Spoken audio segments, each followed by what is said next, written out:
Hello YouTube, Marauders here, and this is the Razer Wildcat Controller for the Xbox One.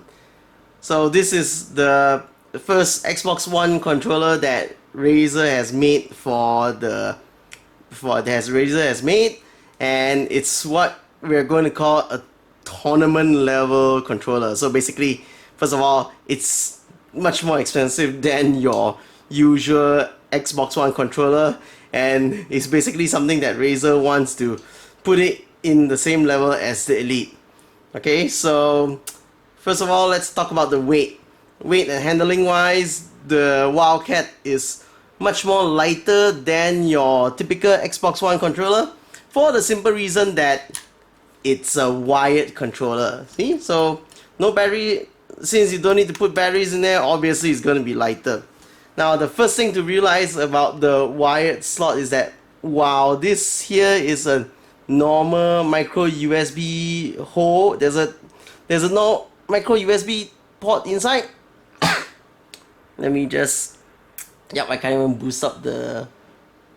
It's a normal micro USB port inside, but in order to make sure that you don't, as some of you might have found out that a micro USB cable can easily drop out. So what Razer did is that they put it inside a little hole, and if you look at the cable which they provided, it's actually it has a very tight plastic plug like that, so that it can go in, and once it goes in, it's very tight and it won't fall out. Now, the repercussion here is that if you lose this cable or this cable breaks or something, while you have to find, in order to get a replacement for this, you're gonna have to find another USB cable that is just the same size, that's small enough to fit into the little hole here. So just a little something to take note. Next, we have the face buttons. So the face buttons are just like the previous Razer Xbox controller buttons. This is what they call the hyper response buttons, which is basically that there's literally no travel distance to these buttons. You can just twitch on it and it will already engage. So you don't need to press it down very far. You just need to touch it and you immediately engage. So technically, this should give you that few milliseconds of advantage over the normal controller. Now, for the thumbsticks, they say that they are using some advanced materials, but looks normal to me. Not really sure how well it will hold up durability wise. Maybe it might work just like any normal controller. And of course, the other thing here is that Razer provided some covers for your thumbsticks, which I strongly recommend, because the normal thumbstick feels a bit loose. There's no grip on it, and yeah, doesn't feel like there's a lot of grip on it. And here's the D-pad on the Wildcat is like, again, like the previous Razer Sabertooth. It's just a bunch of buttons. It's not a D-pad. Don't think it's gonna be very good for fighting games. Okay, and at the bottom here is that we have the Wildcat has the audio plug. So this is your normal headset audio plug, and you have the audio controls, and these are the profile controls, which I'll get to later after I plug it in. Then moving to the top, we have your usual buttons and triggers, and we see that there are these two extra bumper buttons. So these are the remappable profile buttons on top, and there are also two more remappable profile buttons at the bottom. So these you can remove these using the screwdriver provided, but they are quite a pain to remove and put back on, so I'm not going to do it now. And then there are two switches here for you to, just like the Elite controller, you can lock these triggers. So now I'll release it, and then you can see that the triggers have to be fully depressed, and then you can lock it so that it doesn't fully depress down. And as I explained in the Elite controller video, this will allow you to your muscle memory to pretty much tap the trigger much faster, as fast as you can. If you have seen the pictures of the Razer of the Wildcat, you'll notice that there are these green sides here on the box. That's because they give you these two stickers, or these two grip labels for you to stick on the controller so that it doesn't slip as much. Personally, I don't quite like the feeling, but well, it's up to you if you want to use it. No, they are not reusable. The manual explicitly says once they go on, it will take effort to take it off, and you probably won't be able to stick them back on the controller again if you take it off. Okay, so let's plug it in so we can talk about how well it works. Okay, so now that we have the gamepad connected, so note that there's the guide button doesn't actually light up. There's actually an additional LED here that just shows the power. And let's talk about the profiles. So the Wildcat can store 2 profiles, and you switch between them by pressing this button. So if we press this, you can see profile 1 and profile 2.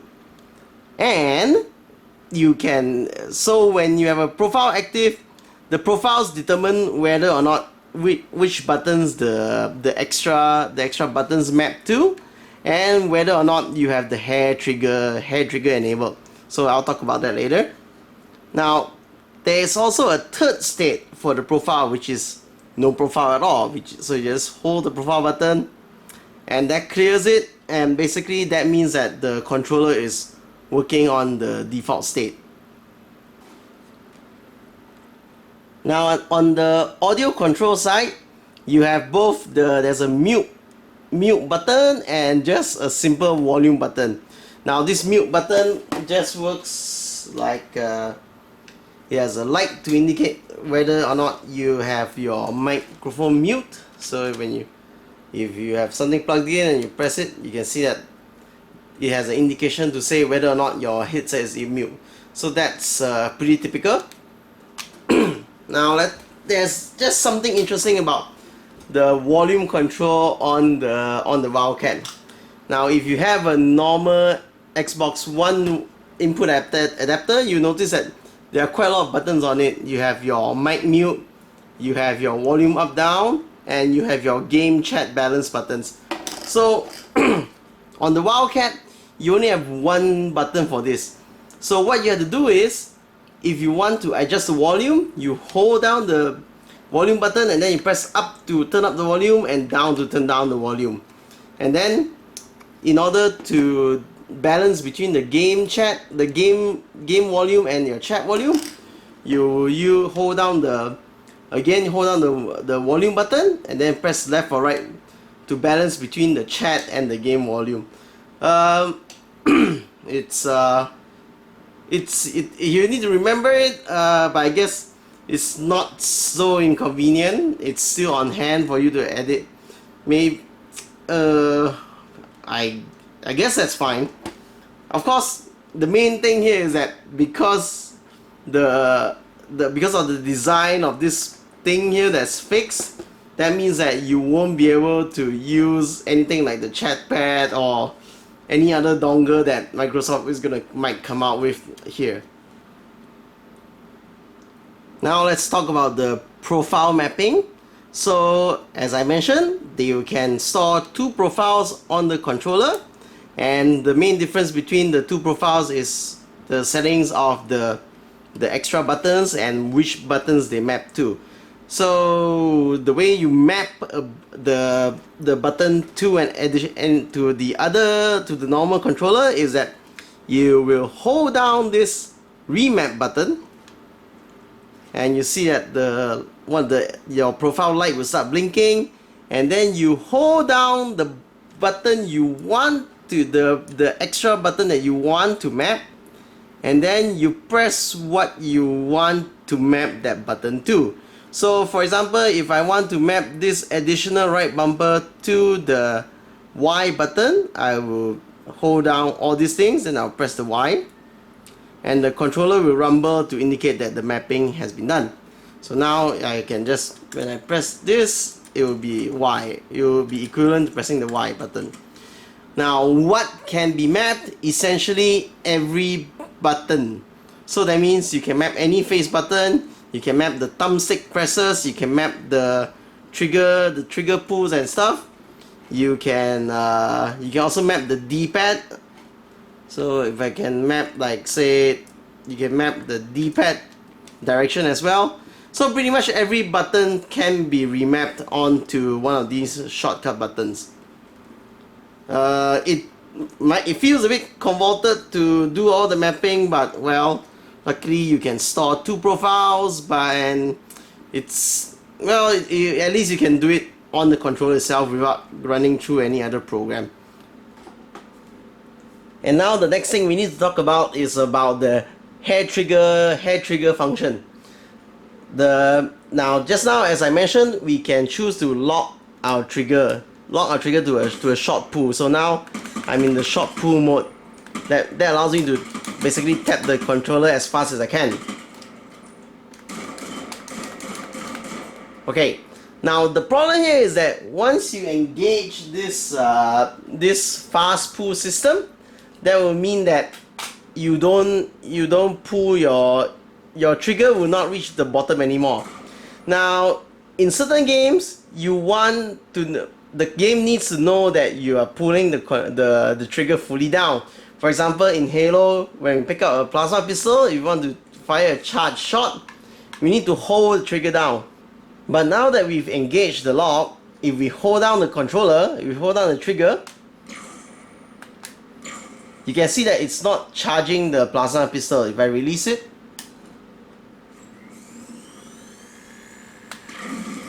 that's because to the game, with the lock engaged, your trigger no longer hits the base, so it doesn't register it as being held down. That's why you will then need to register your trigger for hair trigger system. So what you do is you just again press the remap button, hold down the trigger, and press A. And now the trigger now has hair trigger mode on, and that means that basically the controller will immediately send to the console that yes, the moment you pull the trigger down, it's fully held down, even though if it's in the short pull mode. So if I pull it down now, and you can charge. So that's one thing to remember. If you're using the short pull method, short pull locks, you have to remember to turn on the hair trigger mode. If not, in certain games where you need to hold down the triggers, it won't work anymore. And of course, in order to disable the hair trigger mechanism, again, you just press the remap, hold the remap button, hold the trigger you want to disable it, and then press B. And now the hair trigger has been disabled. Okay, simple enough. And so that was the Razer Wildcat controller for the Xbox One. Well, it feels like just like the Xbox 360 Sabertooth controller. Feels nice to hold. The construction is pretty solid. The fast response buttons allow you to press things very fast. I'm sure all the other functions would works as advertised. Not many complaints on the controller itself. Maybe a little bit on this slippery thumbstick. I find it slippery. Maybe some might not. So nothing against it, but of course, if there's a complaint about it, the main thing here is that since this is a tournament level controller and it is a Razer product, this is an expensive controller. And remember, just like what I said in the Elite controller review, using a tournament level controller doesn't automatically make you a better player in COD or in Halo. So always remember that. Now, like, is there something I'm forgetting to talk about? Yeah. Let's address the elephant in the room. Let's bring in the Elite controller. So, of course, one of the biggest questions that people will ask is, should I buy if we take the Razer Wildcat and we compare it to the Elite controller, which one's better? Well, if we have to compare them side by side, let's see now. The Wildcat's thumbstick, it looks like they are plastic. I mean, it feels like they're just a normal plastic. So most likely it will have the usual wear and tear of a controller. Maybe it's a different material, but I can already see some scuff marks on it. Whereas of course the Elite controller has the thumbsticks are metal, the post is metal, the ring is metal.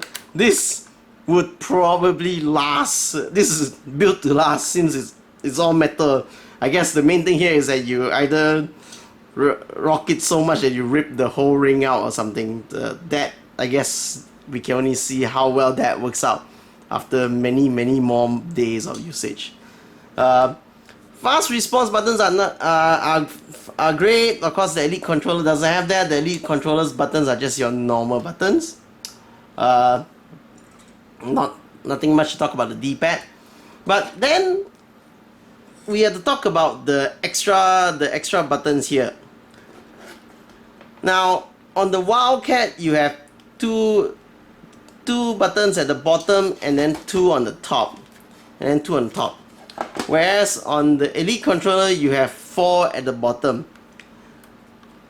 Personally, I prefer everything at the bottom because when you hold a controller, you have extra fingers here at the bottom to hold. You have enough extra fingers to press these 2 buttons here.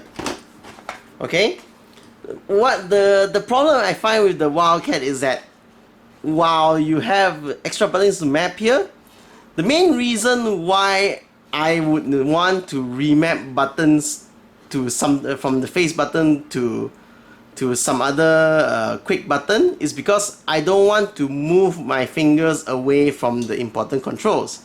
Now, for the Wildcat, just like the Elite controller, I can reach the bottoms easily because I have extra my fingers can just reach from the bottom. But the problem here is that for the top buttons, in order to push this, I will most likely take my hand off the usual position, my index finger off the usual position on the bumper on the trigger just to push this. And I guess that might cost me some time. Maybe if with experience, if I use this controller longer, I might be able to just automatically and reflexively either pull the trigger, pull the bumper, or press the extra button. But right now I feel that I still need more time to get used to it, compared to having everything at the bottom. In fact, the old Sabertooth that Razer made had 2 buttons at the bottom here. I'm not really sure why they didn't decide to just follow through. Maybe it's because there's some extra switches for the trigger locks now. So personally, I find these. I wish they were at the bottom. I don't like the placement of the top. Actually, that was more or less the same complaint I had with the Sabertooth. But I guess if you have longer fingers and you have bigger hands, I guess it's easier for you to hit it. You can see that the design of this groove here actually allows you to rest the finger like I did it just now. You can rest it over like this, and you can easily twitch to shoot, twitch to bumper, and press for the top button. Yeah, maybe with practice this thing might become second nature. but of course it'll take more time to do it. So, given a choice, would I get the Wildcat or the Elite controller? I would get the Elite controller, of course, but that's because on the Elite controller, I can snap the chat pad on, and as I mentioned in my chat pad video, there are two very good reasons to get a chat pad, which is that you can quickly save screenshots and videos for, and I can't do that here. So I would still prefer the Xbox Elite controller, but of course you can't get an Elite controller right now as of this video. So if you are really in need of getting a tournament level controller right now, the Razer Wildcat is probably your only choice. Okay, this is Marauders. I will see you all in the next video.